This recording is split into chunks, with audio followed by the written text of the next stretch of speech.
Hay algo que los psicólogos, los neurocientíficos y los textos sagrados más antiguos del mundo tienen en común. Algo que casi nadie practica. Y los pocos que sí lo hacen, viven diferente. No es una técnica complicada. No cuesta dinero. No requiere tiempo extra. Requiere solo 5 frases. 5 frases que dices en voz alta o en silencio los primeros minutos de cada mañana. Y en las próximas 2 horas voy a darte esas 5 frases.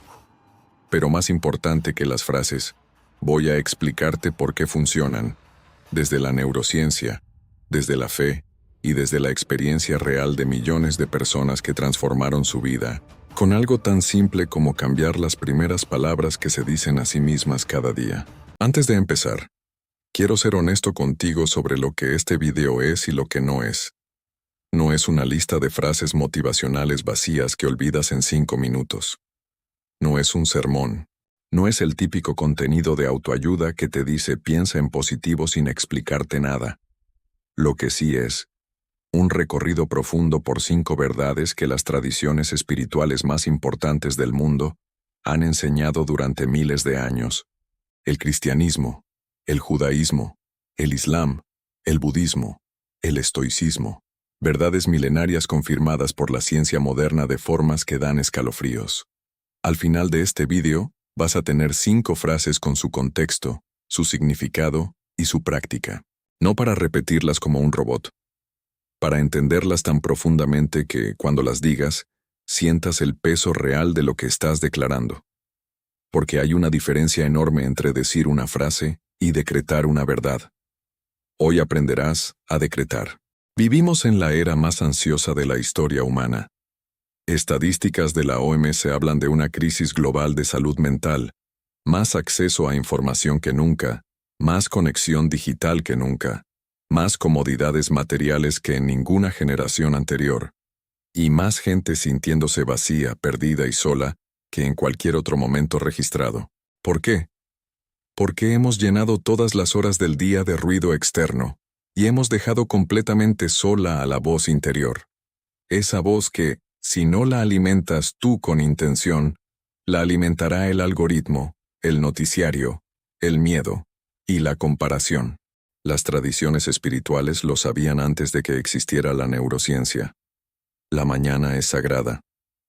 Lo que entra en tu mente en los primeros minutos del día define el tono de todo lo que sigue.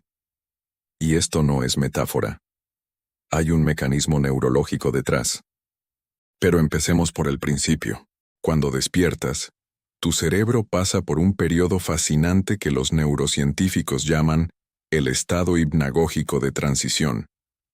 Durante los primeros 20 a 30 minutos después de despertar, tus ondas cerebrales están en un rango entre teta y alfa, el mismo estado que se produce durante la meditación profunda. En términos prácticos, eso significa que tu mente está extraordinariamente receptiva. Las barreras críticas que normalmente filtran la información están todavía a medio levantar. Lo que entra en ese estado no solo es procesado, es integrado. Esto explica por qué lo primero que revisas en el teléfono, lo primero que oyes en las noticias, o lo primero que te dices a ti mismo en la mañana, tiene un impacto desproporcionado en el resto del día. No es superstición. Es biología. Ahora, el argumento espiritual va un paso más lejos. Dice que ese estado de apertura no es solo neurológico. Es también un momento de conexión especial con algo más grande que tú mismo. Y si los primeros minutos de tu día son de contacto con lo divino, a través de la oración, la meditación, la gratitud o la afirmación consciente, ese contacto impregna todo lo que viene después. Ninguna tradición espiritual seria descuidó la mañana. Ninguna. En el judaísmo, existe el Modeh Ani, una oración de apenas 16 palabras que el creyente dice antes de levantarse de la cama, antes de tocar el suelo con los pies, antes de mirar el teléfono. 16 palabras de gratitud pura al Creador, gratitud por devolver el alma al cuerpo por un día más. En el Islam, la primera de las 5 oraciones diarias es el Fajr, el rezo del alba. Se realiza antes del amanecer. Los estudiosos del Islam dicen que quien establece el Fajr Establece su día entero sobre fundamentos firmes. En el cristianismo, hay una tradición antigua de ofrecer las laudes, oraciones de alabanza al amanecer. Los salmos están llenos de imágenes del alba como momento de encuentro con Dios. El Salmo 5 dice, «Por la mañana oirás mi voz». En el budismo, los monjes se levantan antes del amanecer para la meditación matutina. El silencio del alba se considera especialmente propicio para la práctica. El estoicismo, que no es una religión sino una filosofía espiritual, tenía el mismo énfasis. Marco Aurelio comenzaba cada mañana con una meditación sobre qué tipo de persona quería ser ese día. ¿Qué sabía? Antes de entrar en las 5 afirmaciones, una instrucción práctica. No trates este video como entretenimiento. Trátalo como una clase. Te recomiendo tener papel y bolígrafo. No para tomar apuntes de todo, sino para escribir, con tu propia mano, las 5 frases al final. Hay algo en el acto físico de escribir que ancla las cosas de manera diferente al leer o escuchar. Segunda instrucción. Cuando llegues a cada afirmación, no la digas mentalmente. Dila en voz alta. Aunque estés solo, aunque te parezca extraño, la voz tiene un efecto diferente al pensamiento silencioso.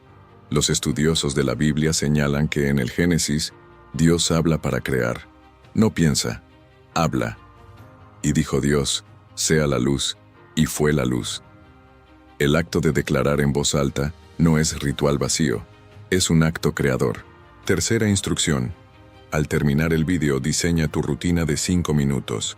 5 afirmaciones, una por día si quieres empezar despacio, o las 5 juntas cada mañana si ya estás listo. Bien, empecemos con la primera. La primera frase es esta. Soy amado por Dios sin condición. Dila una vez en voz alta, ahora mismo contigo mismo. Soy amado por Dios sin condición. Bien, y ahora te voy a explicar por qué esta frase es, quizás, la más revolucionaria de las 5. Y por qué la mayoría de nosotros no la creemos realmente aunque digamos creerla. Nacemos en sistemas de amor condicional, no porque nuestros padres sean malos. La mayoría hace lo que puede, sino porque el amor humano es por naturaleza limitado y condicionado. Se nos quiere más cuando rendimos bien en el colegio. Se nos quiere más cuando somos obedientes. Se nos quiere más cuando no causamos problemas. Se nos quiere más cuando tenemos éxito. Y el cerebro, ese órgano extraordinario pero a veces traicionero, aprende esta lección muy rápido. Para ser amado, debes merecer ser amado. Para merecer ser amado, debes rendir. Debes cumplir. Debes ser suficiente. El resultado, décadas después, es una voz interior que nunca descansa, que siempre evalúa, que siempre encuentra algo de lo que no estás a la altura. Y cuando esa voz se lleva a la relación con Dios, algo que ocurre de manera completamente automática, el resultado es una fe transaccional. Si me porto bien, Dios me querrá. Si fallo, Dios me retira su amor. Esta es la trampa espiritual más común del mundo. Y es una mentira. En la primera carta de Juan capítulo 4, versículo 8, hay una de las afirmaciones más radicales de toda la Biblia. Dios es amor. No dice, Dios da amor cuando mereces recibirlo. No dice, Dios tiene amor disponible bajo ciertas condiciones. Dice, Dios es amor. El amor no es algo que Dios hace, es algo que Dios es. Y si el amor es la naturaleza misma de Dios, entonces la idea de que ese amor pueda retirarse cuando fallamos es tan absurda como decir que el sol deja de ser caliente cuando estás triste. La parábola del hijo pródigo, en Lucas 15, es quizás la ilustración más perfecta de esto. El hijo pide su herencia, se va, la malgasta toda, y vuelve a casa esperando ser recibido como sirviente. Y lo que encuentra es al padre corriendo hacia él. No caminando, corriendo, y cubriéndolo con la mejor ropa antes de que el hijo pueda terminar de pronunciar su discurso de disculpa. El padre no espera a escuchar la explicación, no negocia, no impone condiciones para la restauración. Corre. ¿Por qué corre? Porque el amor verdadero no puede aguantar la distancia. El Islam habla de Rahman y Rahim, los nombres de Dios que se repiten al inicio de cada sura del Corán. Ambos derivan de la raíz árabe que significa misericordia, compasión, amor de madre. El primero describe el amor universal de Dios hacia toda su creación. El segundo, el amor especial y continuo hacia el creyente. El judaísmo tiene el concepto de chesed, el amor fiel, el amor de alianza, el amor que no se rompe aunque la otra parte falle. Los salmos lo mencionan decenas de veces. Es la columna vertebral de la relación entre Dios e Israel. La mística cristiana, especialmente en autores como Juliana de Norwich o San Agustín, insiste en algo que a veces la religión institucional olvida. El amor de Dios no es una reacción a tus acciones. Es anterior a tus acciones. Es la condición de tu existencia. Fuiste amado antes de que pudieras hacer nada para merecerlo o no merecerlo, y seguirás siendo amado después de todo lo que hagas o dejes de hacer. Entonces, si esto es teológicamente verdadero, ¿por qué necesitas decirlo? ¿No debería ser suficiente con saberlo? No. Y aquí entra la neurociencia de nuevo. El conocimiento intelectual y la convicción vivida son dos cosas completamente distintas. Puedes saber que eres amado de manera abstracta y seguir viviendo desde el miedo, la insuficiencia y la comparación. La repetición consciente de una verdad hace algo que la lectura ocasional no puede hacer. Comienza a reescribir los caminos neurales. Los científicos lo llaman neuroplasticidad. Los teólogos lo llaman renovación de la mente. Pablo lo escribió en Romanos 12:2. No os conforméis a este siglo, sino transformaos por medio de la renovación de vuestro entendimiento. La palabra griega original es metamorfo. Es la misma raíz de metamorfosis. No es un cambio superficial, es una transformación estructural. Y esa transformación comienza cuando, cada mañana, en lugar de dejar que tu mente vuelva automáticamente al modo de escasez, tú dices en voz alta, soy amado por Dios sin condición, no porque necesites convencerte, sino porque necesitas recordarlo. Dila una vez más, con los ojos cerrados si puedes, soy amado por Dios sin condición. Bien. Guardemos esa en el corazón y pasemos a la segunda. Segunda afirmación. Tengo propósito y fui creado para algo grande. Antes de que tu mente racional proteste diciendo que no eres especial, quédate con esa reacción. Porque ese impulso a minimizarte es exactamente lo que vamos a desarmar ahora. La narrativa dominante del mundo moderno, especialmente después del auge del materialismo científico, es que la existencia humana es básicamente accidental.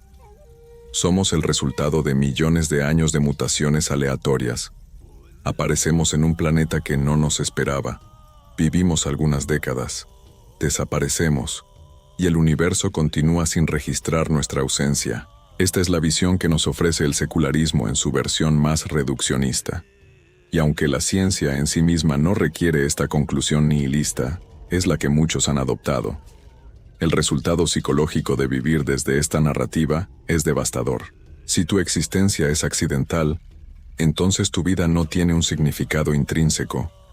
El significado se convierte en algo que tú debes fabricar desde cero, con tus propias manos, sin ningún apoyo externo. Y cuando esa fabricación falla, cuando el trabajo no te da lo que esperabas, cuando la relación no funciona, cuando los sueños no se materializan, no tienes ningún suelo firme sobre el que pararte.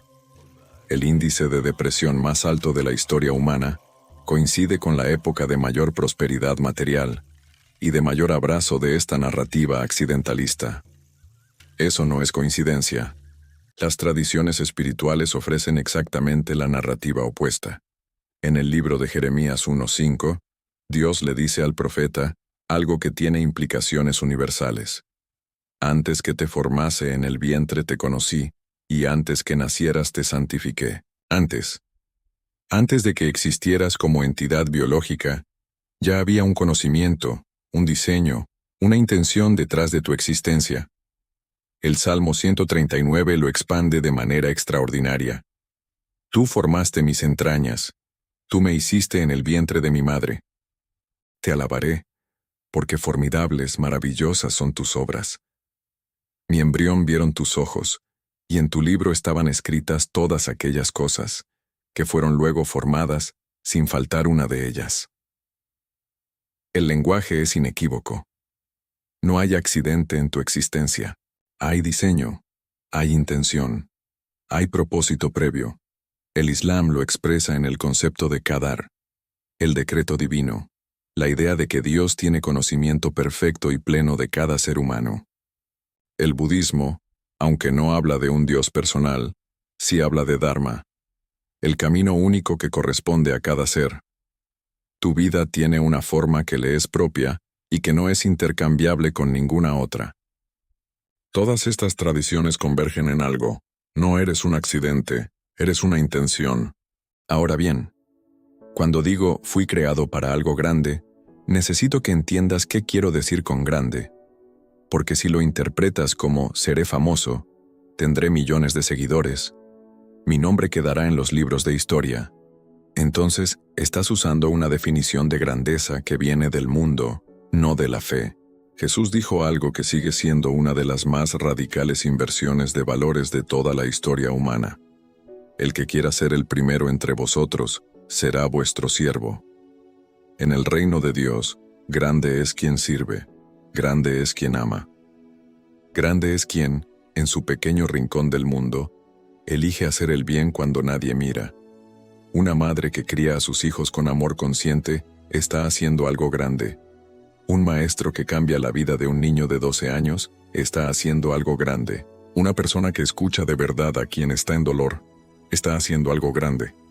El propósito no es necesariamente espectacular desde fuera, pero es real, y es tuyo, y no puede ser tuyo de nadie más. La pregunta no es, ¿para qué cosa grande fui creado? Como si hubiera que ir a buscarlo en algún lugar. La pregunta es, ¿estoy viviendo con la conciencia de que soy una intención de Dios? Porque cuando esa conciencia se instala, todo, hasta lo más mundano, se convierte en expresión de propósito. La afirmación no es un deseo futuro, es una declaración de verdad presente. No dices, voy a encontrar mi propósito. Dices, tengo propósito. Fui creado para algo grande. Presente. Pasado que define el presente. Cierra los ojos. Tengo propósito y fui creado para algo grande. Una vez más. Tengo propósito y fui creado para algo grande. Bien. Tercera afirmación. Soy capaz de superar cualquier prueba. Esta es quizás la más difícil de creer, porque muchos de ustedes están atravesando pruebas ahora mismo, mientras ven este vídeo, y la idea de decir, soy capaz de superar esto, puede sentirse falsa. Voy a pedirte que te quedes con esa incomodidad, y a explicarte por qué la afirmación no es negación del dolor. Es reconocimiento de una fuerza mayor que el dolor. Ninguna tradición espiritual seria prometió una vida sin sufrimiento. Ninguna. Jesús no prometió ausencia de dolor. Prometió compañía en el dolor. He aquí que yo estoy con vosotros todos los días, hasta el fin del mundo. El Islam tiene un concepto central llamado sabir, paciencia, resistencia, perseverancia ante la adversidad. Es una de las virtudes más valoradas en el Corán, mencionada más de 90 veces. El judaísmo tiene una relación milenaria con el sufrimiento. La historia de Job es precisamente eso. La pregunta más honesta que se puede hacer. ¿Por qué sufre el justo? Sin una respuesta fácil, pero con una conclusión. Dios no abandona en el sufrimiento. El budismo hace del sufrimiento, dukkha, el punto de partida de toda su enseñanza. El primer paso no es negarlo, ni huir de él, es reconocerlo. Y el estoicismo romano, en figuras como Epicteto o Marco Aurelio, plantea algo que resuena profundamente con la fe. No puedes controlar lo que te ocurre, pero siempre puedes controlar cómo respondes. El sufrimiento es universal. La pregunta no es si vendrá, es qué harás cuando llegue. Hay un versículo en Filipenses 4:13 que probablemente has escuchado. A veces se usa de manera superficial, como si fuera un eslogan motivacional. Pero en contexto, es mucho más profundo. Pablo escribe, Todo lo puedo en Cristo que me fortalece. Y lo escribe desde la prisión, encadenado, sin saber si va a ser ejecutado, no desde la prosperidad, desde la cadena. Ese todo lo puedo no significa que no habrá obstáculos. No significa que el dolor desaparecerá. Significa que la fuente de fortaleza que tienes disponible no tiene límite. Que el recurso espiritual al que puedes acceder no se agota. Santiago 1, 2, 4 añade algo desconcertante. Hermanos míos, tened por sumo gozo cuando os halléis en diversas pruebas, sabiendo que la prueba de vuestra fe produce paciencia. Mas tenga la paciencia su obra completa, para que seáis perfectos y cabales, sin que os falte cosa alguna. ¿Gozo en la prueba? ¿Cómo es eso posible? No es gozo por el sufrimiento en sí. Es gozo porque el creyente con fe sabe que la prueba no es el final de la historia. Sabe que hay algo siendo formado en el fuego, como el oro que solo se purifica bajo calor extremo. Viktor Frankl sobrevivió 4 campos de concentración nazis, incluido Auschwitz. Perdió a su esposa, a sus padres, a su hermano. Y en medio de eso, desarrolló una teoría que cambió la psicología moderna. La búsqueda de sentido es la fuerza más poderosa. Escribió: al hombre se le puede arrebatar todo, salvo la última de las libertades humanas, la de elegir la actitud ante cualquier circunstancia. Nelson Mandela pasó 27 años en la prisión de Robben Island. Cuando salió, no salió roto, salió transformado. Y cuando le preguntaron si tenía odio hacia sus captores, dijo algo que sigue siendo una de las declaraciones más espirituales del siglo XX. Si salgo de aquí con odio, sigo siendo su prisionero. La resiliencia no es ausencia de sufrimiento, es la capacidad de encontrar, en el centro mismo del sufrimiento, una fuente que no se agota. Y esa fuente para el creyente tiene nombre. Esta afirmación es especialmente importante decirla antes de que llegue la prueba, cuando estás bien, cuando estás en calma, porque cuando llegue el momento difícil, no tendrás tiempo de construirla desde cero. Tendrás que recordarla, y la recordarás porque la has dicho cada mañana durante semanas. Soy capaz de superar cualquier prueba. De nuevo, soy capaz de superar cualquier prueba. Hay algo que se mueve cuando lo dices. ¿Lo sientes? Cuarta afirmación. Afirmación 4. Elijo la paz por encima del miedo. Nota la palabra clave. Elijo. No dice, no tengo miedo. No dice, el miedo desaparece. Dice que, ante el miedo, hago una elección activa. Y esa elección es la paz. Vamos a explorar esto. El miedo es la emoción más antigua del cerebro humano. La amígdala es una de las partes más primitivas de nuestro sistema nervioso. Antes de que puedas pensar, ya tienes miedo. Evolutivamente, eso fue una ventaja enorme. El humano que tenía miedo sobrevivía más que el que no lo tenía. Pero vivimos en un tiempo en que los mecanismos de alerta están activados por amenazas que no son físicamente mortales. El miedo a perder el trabajo, a la enfermedad, al fracaso, a la opinión ajena, el miedo al futuro. El resultado es una humanidad en estado de alerta crónica. Y la alerta crónica destruye la salud, las relaciones y la fe, porque el miedo y la fe ocupan el mismo espacio interior. No pueden coexistir al mismo nivel. Cuando el miedo sube, la fe baja. Cuando la fe sube, el miedo pierde su poder. La Biblia usa una frase más de 365 veces, una para cada día del año. Es alguna variación de no temas. No es un mandamiento vacío. Es la indicación más repetida de la Escritura. Es lo que más necesitamos escuchar. Hay una confusión común. Paz como ausencia de conflicto, como quietud, como no problema. La paz bíblica, el shalom hebreo, el salam árabe, es exactamente lo contrario. Es plenitud activa, es completitud. Es el estado de estar entero, integrado, conectado con Dios y con los demás. El shalom no es la ausencia de tormenta. Es la presencia de raíces tan profundas que la tormenta no te derriba. Jesús lo dice en Juan 14:27.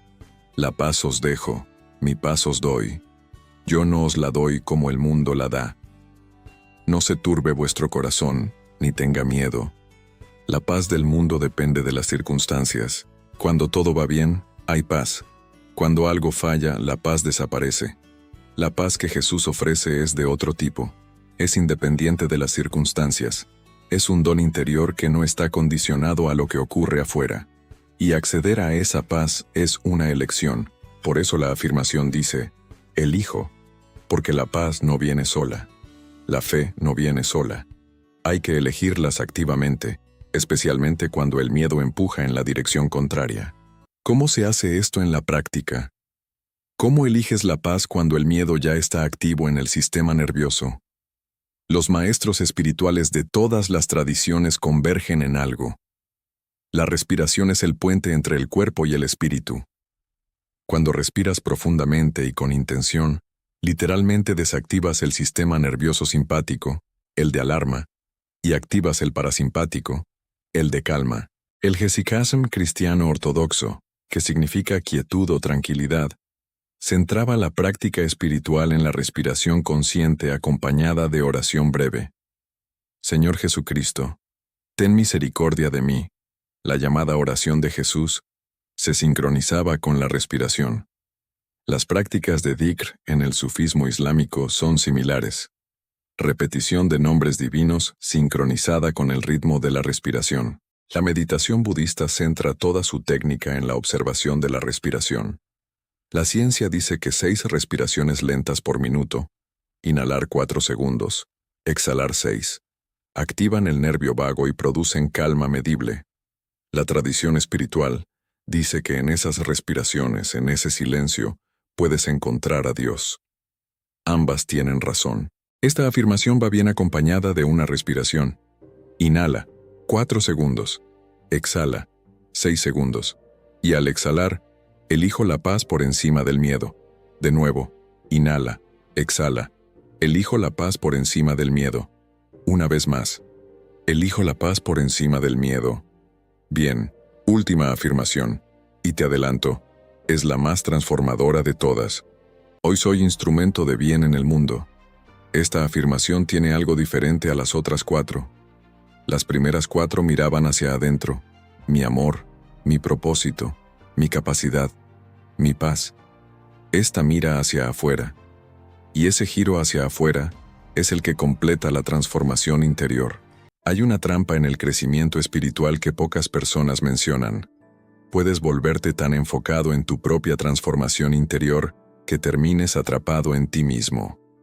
Santiago 2:17 es brutalmente directo al respecto. Así también la fe, si no tiene obras, es muerta en sí misma. No es una crítica a la fe, es una descripción de su naturaleza. La fe viva, la fe real, la fe que transforma, siempre fluye hacia afuera. Siempre busca expresarse en acción. El misticismo cristiano tiene el concepto de la vía activa y la vía contemplativa. El camino activo y el camino contemplativo. Grandes maestros como Tomás de Aquino insistían en que la vida espiritual plena requería ambos. La contemplación sin acción se vuelve narcisismo espiritual. La acción sin contemplación se vuelve activismo vacío. Necesitas los dos. La afirmación «Hoy soy instrumento de bien» es el puente entre los dos caminos. Comienza con la declaración interior, «Soy instrumento», y termina en la acción que la valida, «de bien en el mundo». La palabra instrumento es clave. No dice «hoy haré cosas buenas». No dice «hoy seré buena persona». Dice «hoy soy instrumento». Un instrumento no actúa por su cuenta. Un instrumento es usado por algo más grande que él. San Francisco de Asís lo expresó así: «Señor, hazme instrumento de tu paz». No yo voy a hacer la paz. No yo seré el héroe de la paz. Hazme instrumento. Úsame. Soy el medio. Tú eres la fuente. Esta es una actitud que cambia completamente la experiencia del servicio. Cuando sirves desde el ego, yo soy bueno, yo ayudo, yo hago el bien, el servicio tiene un límite claro. Cuando te cansas, cuando no recibes reconocimiento, cuando la situación es difícil, el ego se retira.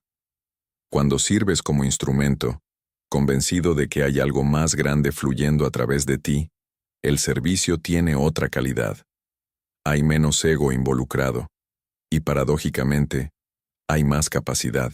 El mundo te dirá que cambiar el mundo requiere poder, dinero, fama, plataforma. La fe te dice algo diferente. Madre Teresa trabajó en los barrios más pobres de Calcuta durante décadas. Cuando le preguntaron cómo hacía para no agotarse ante tanta miseria, dijo algo que se ha convertido en una de las citas más repetidas del siglo XX. No todos podemos hacer grandes cosas, pero podemos hacer pequeñas cosas con gran amor. El poder de ser instrumento no está en la escala de la acción. Está en la intención con la que se realiza. Una llamada telefónica a alguien que está solo puede ser instrumento de bien. Una palabra de aliento a un compañero de trabajo que está teniendo un día difícil puede ser instrumento de bien. Escuchar de verdad, no para responder, sino para comprender, puede ser instrumento de bien. El Evangelio de Mateo 25 es uno de los textos más revolucionarios sobre esto. Jesús describe el juicio final no en términos de doctrinas correctas o ritos realizados, sino en términos de actos concretos hacia los más vulnerables. Di de comer al hambriento, di agua al sediento, visité al enfermo, estuve con el prisionero. Y luego dice algo que lo invierte todo. En cuanto lo hicisteis a uno de estos mis hermanos más pequeños, a mí lo hicisteis. El instrumento de bien no necesita saber que está siendo instrumento. Solo necesita actuar con amor. El resto ocurre por sí solo. Cuando dices hoy soy instrumento de bien, estás haciendo algo muy concreto a nivel neurológico y espiritual. Estás ajustando tu atención. A lo largo del día tu cerebro registra miles de situaciones. La mayoría pasan por debajo del umbral de la conciencia, pero cuando has declarado por la mañana hoy soy instrumento de bien, tu mente tiene un filtro activo que busca oportunidades de bien. Y las encuentra, porque siempre estuvieron ahí. El vecino que necesitaba que alguien le sostuviera la puerta, el colega que necesitaba que alguien le preguntara cómo estaba de verdad, el familiar que necesitaba escuchar su nombre pronunciado con cariño. No se trata de hacer grandes gestas, se trata de vivir con los ojos abiertos hacia el bien que puedes hacer, y esa conciencia, ese vivir orientado al bien, es lo que las tradiciones espirituales llaman santidad. No una santidad de beato, distante e irreal. Una santidad cotidiana, encarnada, concreta. Cierra los ojos una vez más. Piensa en el día que tienes por delante, en las personas que vas a ver, en los momentos que se van a presentar, y di, hoy soy instrumento de bien en el mundo. De nuevo, hoy soy instrumento de bien en el mundo. Bien. Hemos llegado al final. Y antes de que te vayas, quiero que las digas todas juntas. Una vez. Con ojos cerrados si puedes. Estas son tus 5 declaraciones de mañana. Soy amado por Dios sin condición. Tengo propósito y fui creado para algo grande. Soy capaz de superar cualquier prueba. Elijo la paz por encima del miedo. Hoy soy instrumento de bien en el mundo. ¿Las sentiste diferentes cuando las dijiste todas juntas? Eso es lo que hace el contexto.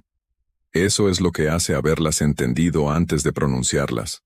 No son frases. Son declaraciones de identidad. La rutina más sencilla que puedo recomendarte es esta. Mañana, antes de mirar el teléfono, antes de levantarte de la cama, siéntate, respira 3 veces lento.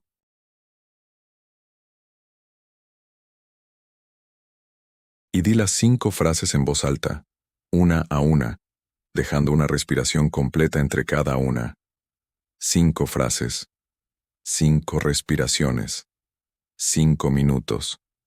Si quieres profundizar, añade después de cada frase un momento de silencio en el que simplemente te preguntas, ¿qué significa hoy para mí esta verdad? ¿Hay algo en mi vida ahora mismo donde necesito aplicarla? No hace falta que la respuesta sea elaborada. A veces la respuesta es solo una imagen, una persona, una situación. Confía en eso. Si tienes una práctica religiosa ya establecida, oración, lectio divina, salat, meditación,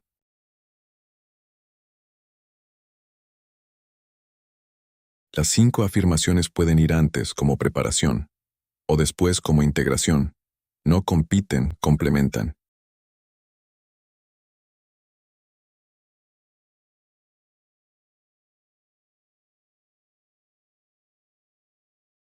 Te quiero dejar con una pregunta, no para que la respondas ahora, para que la cargues. ¿Qué versión de ti mismo podría existir si, durante los próximos 30 días, empezaras cada mañana desde estas 5 verdades? En lugar de desde el ruido del mundo, no te pido que imagines una vida perfecta. Te pido que imagines una vida construida sobre un suelo diferente, sobre el suelo del amor incondicional, el propósito, la resiliencia, la paz y el servicio. ¿Cómo serían tus relaciones? ¿Cómo sería tu trabajo? ¿Cómo serías tú mismo al final del día, en los momentos difíciles cuando nadie está mirando? No lo sé, pero sospecho que sería diferente. Y qué diferente, en este caso, significa mejor. Pruébalo. 30 días. 5 minutos cada mañana. Y luego decide, si este video te aportó algo, una sola idea, una sola frase que se quedó contigo, compártelo con alguien que creas que lo necesita, no por las métricas del canal, sino porque si una persona empieza su mañana diferente gracias a ti, eso ya es ser instrumento de bien. Y eso, como hemos visto, es suficiente. Que tengas una buena mañana. Cada mañana. Hasta la próxima.